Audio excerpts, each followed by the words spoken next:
I'm out here hanging out in the woods because I wanted to see if I got any rain out here. It was raining 10 minutes down the street, and so I wanted to see if I got any rain out here. The whole thing about this property right now is that I got these mesquite trees, and you can tell that these trees are towards the back part of the field, and you can tell just how big these trees are. Trees like these, the herbicide not going to kill it, okay? Herbicide's not really going to do anything, but the one thing about these trees is that they got some gnarly fungal infection, and it's killing the trees, and so that's kind of fortunate for me. And and maybe if I herbicide the trees, then it'll kind of damage the tree, and then it'll make it easier for the tree to get a fungal infection. Maybe, right? And so I'm not exactly sure what I'm gonna do with these giant mesquite trees, these giant trees back here. But yep, bulldozing these trees is still gonna be a bit rough. The bulldozer won't be able to just push these trees over. It'll take a good bit of dozing to get these trees up out of here. And so, but the big strategy, the big plan idea with everything, I'm taking a look at it from a different perspective. I am looking to reinvest all the money that I make. I am looking to invest everything. All right, I figured I might as well do it because if I don't do it, the money's just going to end up sitting in my account, and it's not going to do anything, right? I've always said that money doesn't do anything. When you take a look at money, money's just a piece of paper, right? I've always said don't sell your soul to the devil for money, because when it comes down to it, money's just a piece of paper. All right, why would you sell your soul to the devil for a piece of paper? It's not going to do anything.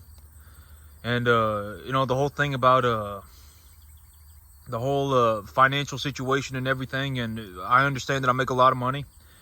And God knows that I am being as God knows that if giving away every dollar that I ever made, if that legitimately was to save people, like if giving away every dollar that I ever made would save people, I would give away every dollar that I ever made, and I would work just as hard, okay, if not harder, okay.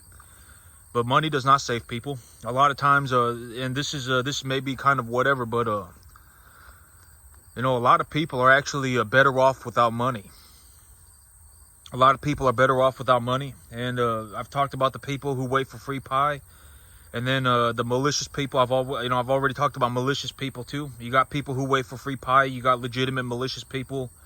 You got all sorts of problems, okay? The list is very long, okay? There are many reasons. There are legitimately there's a good possibility that a lot of people are actually better off without money. All right.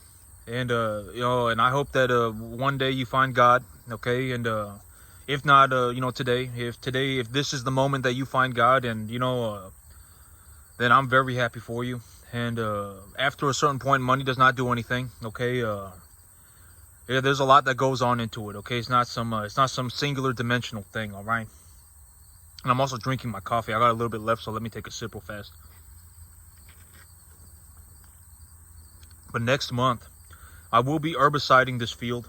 And the reason that I'll be herbiciding this field next month, at least, because the weeds on this field, the broadleaf annual weeds, not the trees, but the little weeds that are growing out of the ground. There's a whole bunch of them everywhere. Right now, I'm sitting in the woods, and so you don't see a lot of the broadleaf annuals. But there are, I don't know if y'all see the white flowers back there, but those are a bunch of broadleaf annual weeds. And those flowers, that's an indication that when the flower blooms, the plant will produce a seed, and then it will drop the seed. And when it drops the seed, it will die. And I've been taking a look at the broadleaf weeds out here, and the broadleaf weeds, they are producing seed. Okay, the broadleaf weeds are producing seed. And I would reasonably anticipate that by about this time next month, the broadleaf weeds will have dropped the seed. And when I get a good bit of rain next month, the broadleaf weeds will begin to germinate again. And so even if I can't kill the trees, I am going to, and I'm sure that I'm looking into just spraying straight trichoplyr across about maybe 125 acres. And I may mix a little bit of something else in it. I'm gonna take a look at it. But from what I understand, Tricopler 4 is just the generic remedy, and remedy is about 80% effective at killing mesquite trees that are up to about 15 foot tall. Okay, and which would not be this, right? This tree, I mean, is probably this tree is probably 25 feet tall. So would it work on a tree like this? Probably not. But there is a pretty gnarly fungal infection on these trees, and it's killing them anyway. So if the trees die, I may be able to just, if the trees are already dead, I may be able to just, whatever, right? Just bulldoze the trees. But the thing about these trees is, like, when they die like this, they lose their thorns, because thorns are just a modified leaf. It's just a leaf that's gone some pretty interesting evolution. Okay. Trees got a bunch of leaves on them, and thorns are just a modified leaf. And so if the tree's dead, it's not going to produce any leaves, and that includes the thorns. And so these trees, they may, they may be whatever, but they don't have any thorns on them because they're effectively just dying or dead already. Okay, so that's also a big benefit of having, and these trees, I'm not too concerned about it. And the herbicide won't work on these trees, but in terms of a small little mesquite tree, in terms of a small little honey locust tree, Tricopler, the active ingredient in the herbicide, is about 80% effective in killing the tree. And so at its recommended usage rate for mesquite trees, it's about 80% effective at killing the tree. And so and the whole thing about Tricopler is that Tricopler 4 is the generic formula for remedy. And it's way cheaper. Okay, it is way cheaper. It's like 30% cheaper than remedy, and it's like 75% cheaper than Sendero. Okay, and so in Sendero, Sendero it may kill 90% of the trees, but I would still save money if I used Tricopler twice. Okay, if I use Sendero, it's gonna cost a lot. It's gonna cost a lot. Okay. And I'm not gonna say it's gonna cost a lot. I'm just, it's whatever, okay. The money's whatever, but why would I not make the most reasonable financial choice, okay? It's gonna be an extra $2,000. I don't care about the $2,000, but I'm still not gonna, it's the Tricopler still makes more sense, okay? Because if I have to spray Sendero twice, right, there's a very real possibility that I'll have to spray it twice, and if I spray it twice, and the costs add up, and it's whatever, okay. But I have reasonably deduced that it is in my best interest to just use a drone and spray a Tricopler 4, okay. And so one of the big things in terms of next year, by about March of next year, okay, I will be looking to, when I put money into the business, I put all of the money effectively into the front end of the cattle herd, okay? I don't put any money into the back end of the cattle herd. I put all the money in the front end of the cattle herd. Effectively, maybe up to 400-pound animals, but I don't even really buy 400-pound animals, okay? The only time that I ever, at any point, I buy anything over, any animal over, like 350. Any animal over 350, the only time that I would ever buy that animal is if number one, I'm just flush with money and I'm having a very difficult time investing the money, or number two, I get a very good deal. Okay, and the whole thing about downwards momentum and the broader U.S. economy, the central bank did reduce the interest rate, the federal funds rate. They did cut the federal funds rate, and the federal funds rate is the front end of the yield curve, okay? And so if the economy starts to slow down, and so the big idea is that if you think about a yield curve, the front end and the back end, a steep yield curve is what is effectively a sign of a healthy economy, okay? You want the long end of the curve to be a higher interest, right? Because let's say that you have a bond, and let's say that you have a 3-month bond, and you have a bond for 3 months. If the interest rate on the 3-month bond or a 3-month bond was 5%, and the interest rate on a 30-year bond was 4.9%, nobody would buy the 30-year bond, right? Because why would you buy a 30-year bond for 4.9% interest if you can buy a 3-month bond for 5% interest, right? Like, why would you do that, right? It doesn't make sense.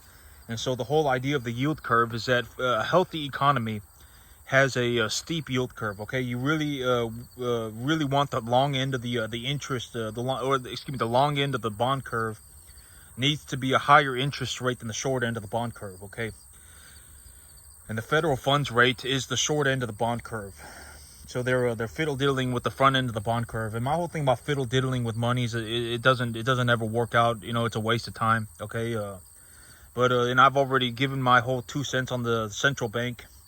And then I've already said that in terms of the broader U.S. economy, without the central bank, we wouldn't have the level of investment that we do. If we didn't have the central bank, we wouldn't have the level of interest that the level of investment and stability in the U.S. economy. And the U.S. economy today has done wonderful things. Okay, the U.S. economy today has done wonderful things. Has achieved very, very, very large advances in the quality of human life, and et cetera, et cetera. And at the end of the day, it's a free country. And if I want to say that the central bank is communist, then I'll say it. Now, I believe that the central bank is communist. Okay, I'm not saying that to be like a traitor to my country. I'm not saying that to be a malicious person. I'm not saying that to be unpatriotic. I just don't believe in a central bank. Okay. My whole thing about money is that if we put a little piece of gold or a little piece of silver in every dollar, then that would effectively solve the problem. But if we did that, I mean, that would also privatize money, right? Whoever had the gold and whoever had the silver would have the money, okay? Because if you didn't have a piece of gold to put in the dollar, then you wouldn't be able to print any dollars, right? And that would effectively put a cap on how many dollars could be produced. One of the biggest problems with the economy right now is that the dollar is an infinite supply. There is a infinite amount of money. Technically, there is an infinite amount of money. It's just a number on a screen.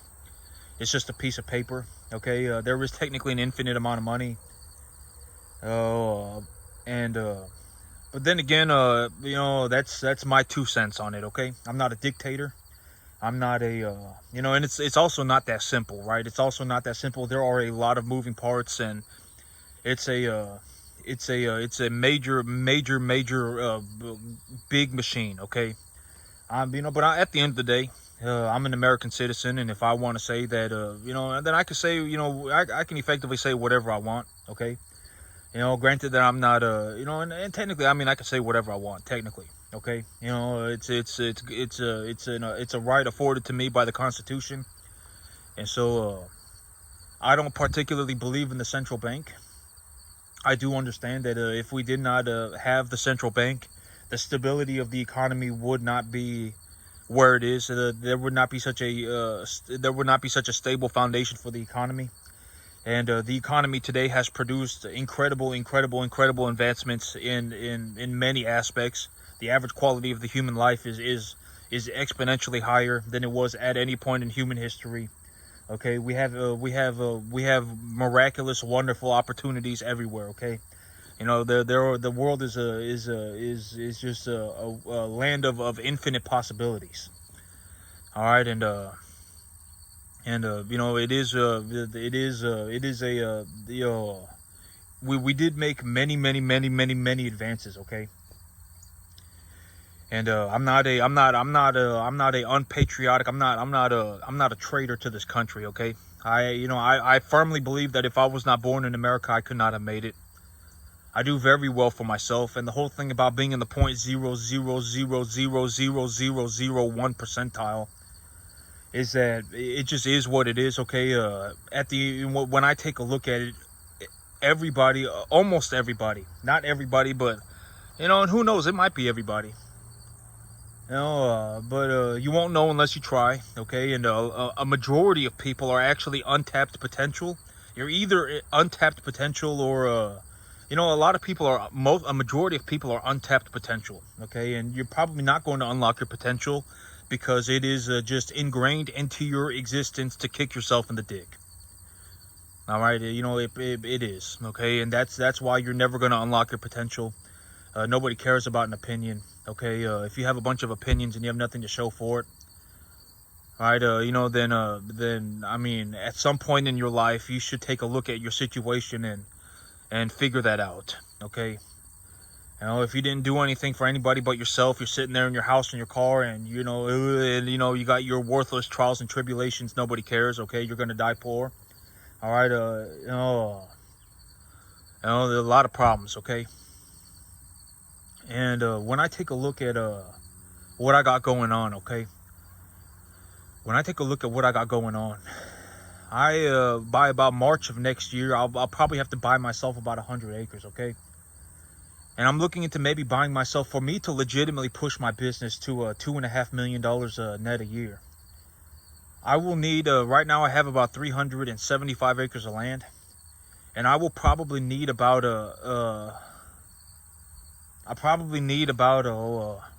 at least 550 at least.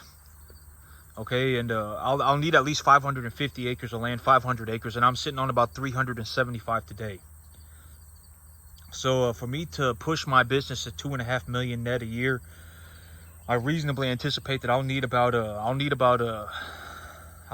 550 acres to do this. Okay, and right now I'm sitting on 375, and I do want to buy land. I would like to buy land because I believe that, well, and this is not something that just is not my opinion. Banks love lending for real estate, and banks love lending against real estate.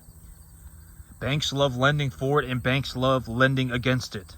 Okay, so if I have a piece of land and I take that piece of land to the bank will give me a loan against my land.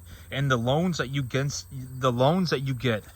against the land, the loans that you get against real estate are wonderful loans.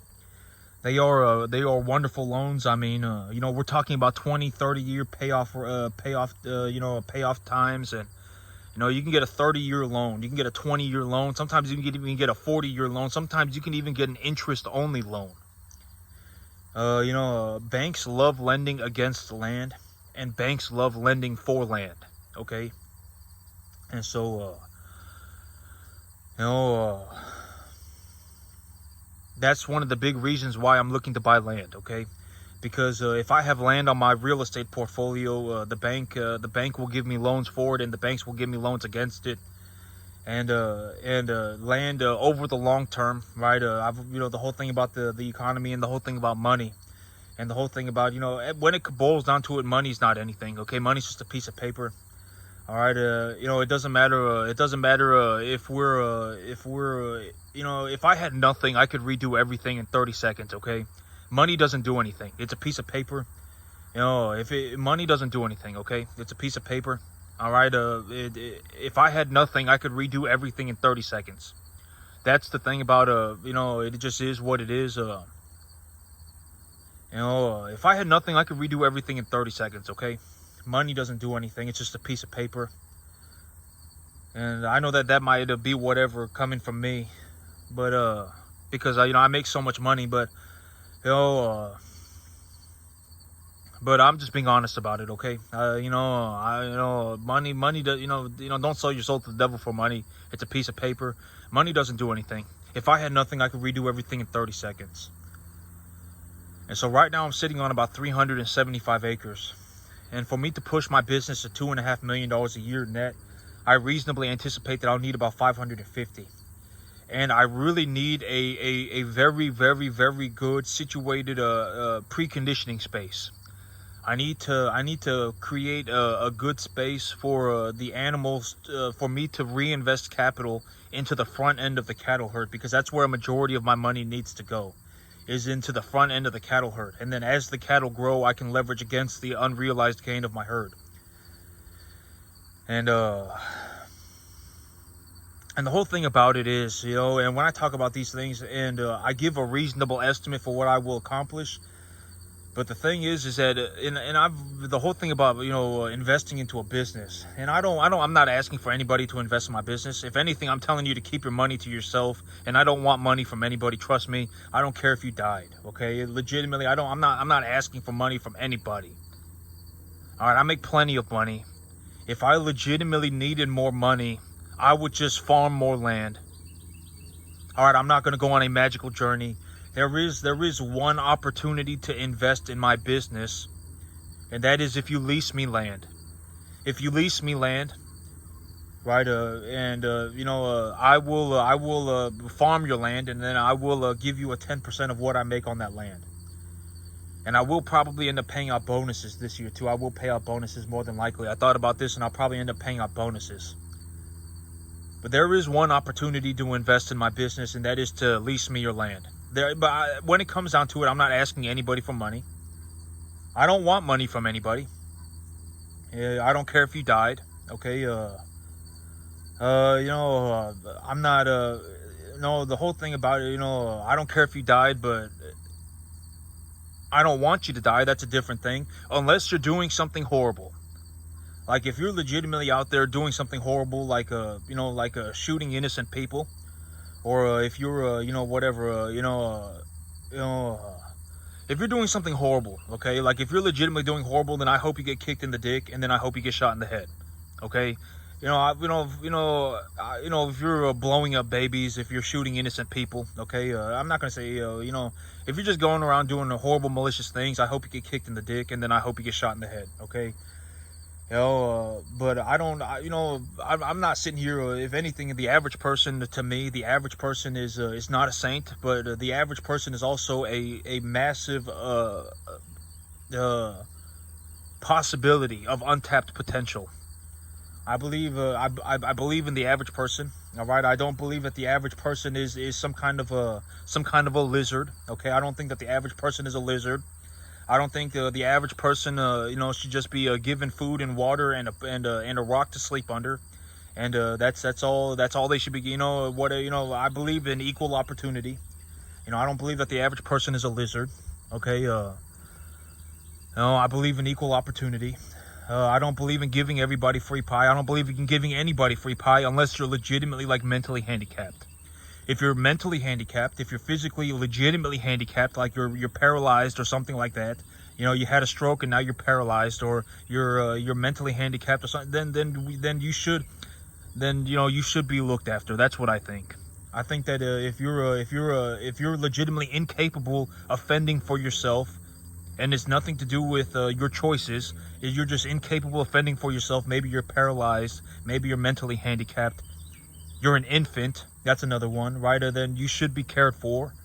I believe so. But if you're if there's nothing wrong with you, but you're just kind of an idiot, then then if you don't want to work, then you should go hungry. Okay, until you figure it out. That's what I think. We shouldn't be giving these people free pie. Because the next thing you know, they're just, all they want is the free pie. They are terrified of losing the free pie. They don't want to lose the free pie under any circumstance, right? And then you also got the malicious people, right? People who, go around and shoot up churches and shoot up schools, right? People like that. And if that's you, then I hope you get kicked in the dick, and then I hope you get shot in the head.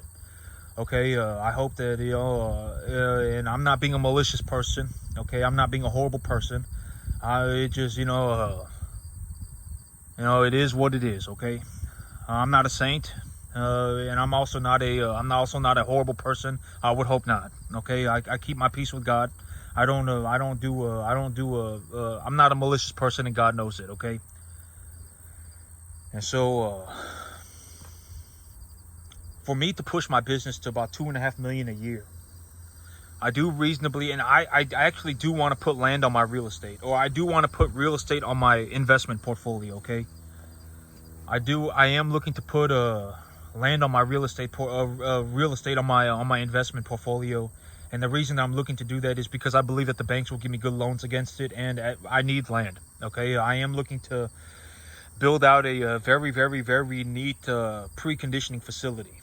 I am going to build out a new preconditioning facility so that I can put more money into the front end of my herd, so I can put more money into the front end of my cattle herd to invest more money efficiently. And I believe, I'll be looking into buying myself at least 100 acres, something like 100 acres by about March of next year. And I believe that by next year, I will be looking into either getting myself more lease property or buying myself more land. Okay, So either I'll buy the land for myself, or maybe I'll do both. I'll probably end up doing both. Okay, I'll probably end up buying land, and I will end up leasing more land. And as long as it's about, if we're talking about something that's about $10,000 an acre, it doesn't matter what the price is. It doesn't matter how many acres it is. If it's about $10,000 an acre, I can effectively just cover the debt. I can just cover the expense. I can just cover because here's the thing. Let's say that in 7 months, I would reasonably anticipate that my cash flow on a monthly basis, pool number 3, is about $40,000 a month within 3 months. But in terms of the totality of the money that I make, pool number 3 is just the tip of the iceberg. It's just the tip of the iceberg, okay? It's not even anywhere close to how much money I make. A mass majority of the money that I make is sitting in pool number 2. Okay? A giant majority of the money that I make is sitting in pool number 2. And it's the unrealized gain of my cattle herd, okay? That is where a mass majority of the money that I make is sitting. And if I have a $40,000 check in my hand on a monthly basis, and I go and I leverage that for real estate, I could realistically buy myself about $7 million worth of real estate. All right, that $40,000 will buy me about $5 to $7 million worth of real estate. And here's the kicker is that even if I use that $40,000 to pay for the land, the interest on the loan will be tax deductible, and the principal of the land, I can take a loan against that and use the money anyway, if it comes down to it, okay? And the big kicker is that my business will continue to grow because I can leverage against pool number 2, right? That's the big idea. I'm going to put in a lot of effort to leverage against pool number 2. That's going to be one of my biggest that is my biggest source of money, is pool number 2. The unrealized gain of my cattle herd is the largest source of money that I have. And so that $40,000 a month, granted that my business is still growing, and granted that I didn't do something moronic, like I didn't start kicking myself in the dick, granted that I didn't do anything like that, my business, pool number 3, is just the tip of the iceberg. Okay, that $40,000 a month, it doesn't mean anything as long as my business is legitimately still growing, and I am leveraging against the unrealized gains and putting that money back into the business. I can actually grow my business and pull the $40,000 from the business at the same time. If I pull the $40,000 a month out of the business, it won't do anything to my business. The money in pool number 3, if it comes down to it, if I pull that money out of my business, it won't do anything. It won't do anything, okay? My business will still grow. But until something like that happens, I am going to put in effort to invest the entire sum. But $40,000 a month, I would effectively say that the money in pool number 3 will be about $35,000, $40,000 a month within 7 months. And the thing about the total amount of money that I make will probably actually go over $100,000 within 7 months. It will probably go over $100,000, okay? $100,000 a month. And so it'd be $100,000 plus the $40,000. So in terms of the amount of total sum of money that I make, it'll be somewhere around $120,000, $140,000 a month. Granted that I actually am granted that I don't get hit by a bus tomorrow, and I do what I say I'm gonna do. Okay, I invest all the money back into my business, and I leverage against it, and I also leverage against my assets, and I invest the total sum of money into my business. Granted that I do that, within 7 months, I'll probably be making I'm not going to be making $70,000, $80,000. I'll probably be making about $120,000, $140,000. And by the end of the year, and I may even go over $2.5 million next year. We'll have to see. But that's the thing. I'm just giving a reasonable estimate. There's a very real possibility that I do better than I anticipate. There's a very real possibility that I end up doing better than I anticipate. Okay. And I'm not, and the whole thing about my business, I'm not asking for money from anybody. I don't, nobody's paying me to do anything. I don't care if you died. Nobody's paying me to do anything. Okay. Legitimately. All right, nobody's paying me to do anything. I'm not asking for money from anybody. Keep your opinions to yourself or throw yourself into a hole, okay? Nobody's paying me to do anything. I make plenty of money. If I legitimately felt like I needed more money, I would run more cattle, I would farm more land. I'm not going to go on a magical journey or throw a Hail Mary into the middle of nowhere, okay? You know, I'm being completely serious about it. I don't want money for, I don't want anything from anybody, all right? Keep it to yourself, die poor, have fun with that. If I legitimately wanted more money, which I don't, and I know and the whole idea of wanting more money, you know, to me, money is just a byproduct. If I go from running 150, 200 cattle a year to running 1,000 cattle a year, then I will end up with more money. It's just gonna happen. Okay, it just will happen. Okay, it's not some you know, it's not like debatable. It's not like I'm throwing a Hail Mary into the middle of nowhere. I'm not going on a magical journey, nothing, okay? It's just gonna happen. If I go from running 150, 200 cattle a year to running 1,000 cattle a year, I will end up making more money. I'm not gonna do it because I want the money. If anything, I'm looking more, you know, I believe more in moral obligation. That you know, if I didn't push myself to do the absolute best that I could, then I feel like I'm turning my back on God. I believe in moral obligation. I believe in challenging myself. The money's whatever. The money's whatever. Okay, you know, even if I had nothing, I could make money all over again. It doesn't matter to me. All right, if I had nothing, I could redo everything in 30 seconds. It doesn't matter to me, okay? I don't care if you died. I don't want money from anybody. Nobody's paying me to do anything.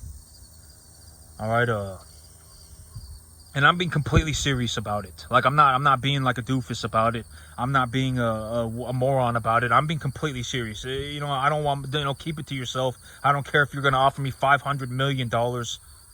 I don't care. All right, you know, it doesn't mean anything to me. All right. You know, have fun, you know, dying poor, okay? There is one opportunity to invest in my business, and that is to lease me land. That's the only opportunity. There is no other opportunity, and I will give you a 10% dividend of what I make on your land as a payment for the lease.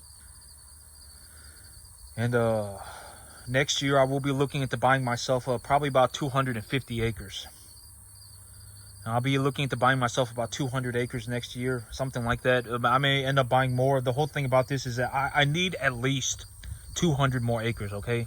I need at least 200 more acres, and if I do that, getting to 2.6 million won't be very difficult. Granted that I have another about 175 acres, something like that. You know, getting to $2.5 million, I don't think it will even be difficult. I am legitimately having zero difficulties running 150 to 200 cattle a year. I am legitimately having zero difficulties right now. Okay, I'm not having any sort of trials or nothing. I'm not having any kind of a difficulty running 150, 200 cattle a year. You know, going to 1,000 is not going to be that difficult, I don't think. And if I end up running 1,000 cattle for the year, you know, I'll end up making almost a 2.6, 2.5, maybe a little bit more money than that. And that'll also create a foundation, a basis for me to go to 10 million the next year. Okay. And you know, but you know, I don't have any difficulty running 150, 200 cattle a year. I do very well. You know, I've always said that results are important. The results are not everything. Progress is far more important than results, but results are also important. They are important. You know, you don't want to be in a situation where you know, I've always said that life is going to be very hard if you're incapable of fending for yourself. If you can't do anything, your life is going to be very hard. If you're not good for nothing, your life is going to be very hard. Okay, and I know, and it just is what it is. Okay. And the whole idea, you know, it just is what it is, okay? And almost everybody turns out to be untapped potential. All right, almost everybody turns out to be untapped potential. So just understand that if you are of average IQ, you can learn how to do anything, just about.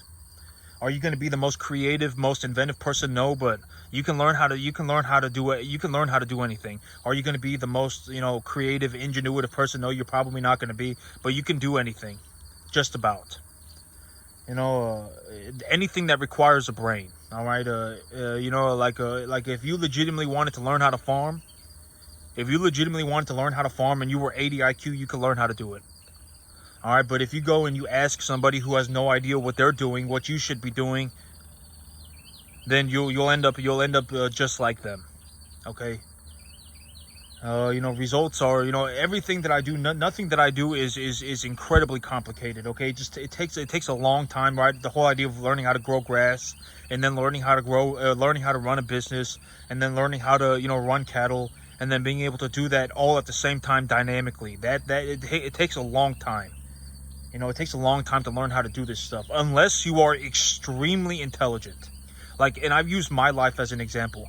I didn't make any money until I'm 34, and I didn't make any money until I was 31, and I started when I was 18.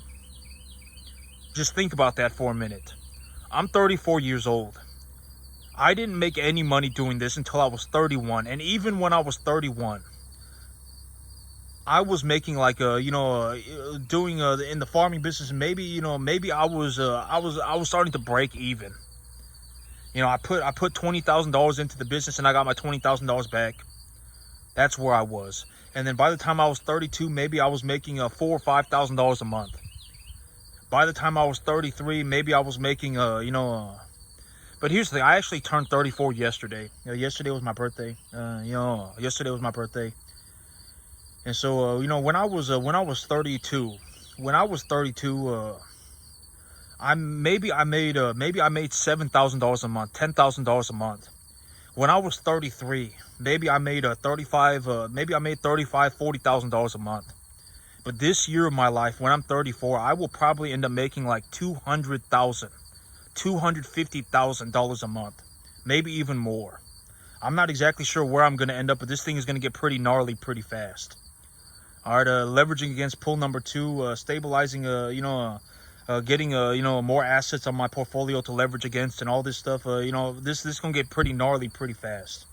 I don't exactly know what's gonna happen, but I would say that $2.5 million is a conservative estimate, is a reasonable estimate. If I end up doing more, if I end up whatever, I probably won't end up doing less, because for me to get there, realistically, I mean, we're just talking about me buying 200 more acres of land. And then running about another just taking myself from going 150, 200 to to 1,000 a year. It's not that big of a deal. I may end up even doing more than that. And so it's a conservative estimate. $2.5 million a year is a conservative estimate. Okay, that's how much money I'll be bringing home. I'll be bringing home about $250,000 a month. That's what I reasonably anticipate for this my 34th year of life. I'll end up bringing home but I didn't make any money until I was 31. Okay, and even when I was 31, I was breaking even. When I was 32, maybe I was making $7,000 to $12,000 a month. When I was 33, I was making about $35,000, $40,000 a month. And this year of my life, I'm looking into making $200,000, maybe even $250,000 a month net take-home pay. And I don't want anything from anybody. I'm being completely honest about it. I'm not being a doofus about it. I'm not being an arrogant prick about it. I'm just saying, keep it to yourself, okay? I don't want money from anybody. I'm not asking you to pay me. I don't care if you died. All right? Do I want you to die? No, that's an entirely different conversation. I don't care if you died. I don't want you to die. Don't get it mixed up, okay? Two completely different conversations, all right? And yeah, I'm gonna do real well. I'm gonna go for it. And I'm gonna go for it. The more that I think about it, the more I believe that I made the right choice. And if I didn't go for it, I don't think I'd be able to live with myself. And right now, I'm not having any kind of difficulty. I'm not having any trials or tribulations. I'm not having any kind of difficulty. Running 150, 200 cattle a year is very easy for me. I'm not concerned about it. And if I felt like running 1,000 cattle a year was too difficult for me, if I felt like running 2,000 cattle a year was too difficult for me, then I can always just come back and run my 200, 250 cattle a year and just lollygag around, okay? And just make my money and not worry about it. I can always come back, all right? And either way, the money's not going to matter. The only thing that I'm doing with the money is growing my business. I understand that I make a very large amount of money. It'd be kind of cool to have a helicopter, though. I'd like to have a helicopter. Either a helicopter or a private jet, depending. Like, if I legitimately find a farm that I can, like, fly a private jet to, and if I have a big enough piece of land, maybe they'll just let me land my private jet on my farm, and then I can just fly my private jet around to different farms, and I can farm all over the place, right? That'd be cool too. If I can make a lot of money, you know, if I made a lot of money, that'd be cool too. Get myself a private jet and fly around to different farms.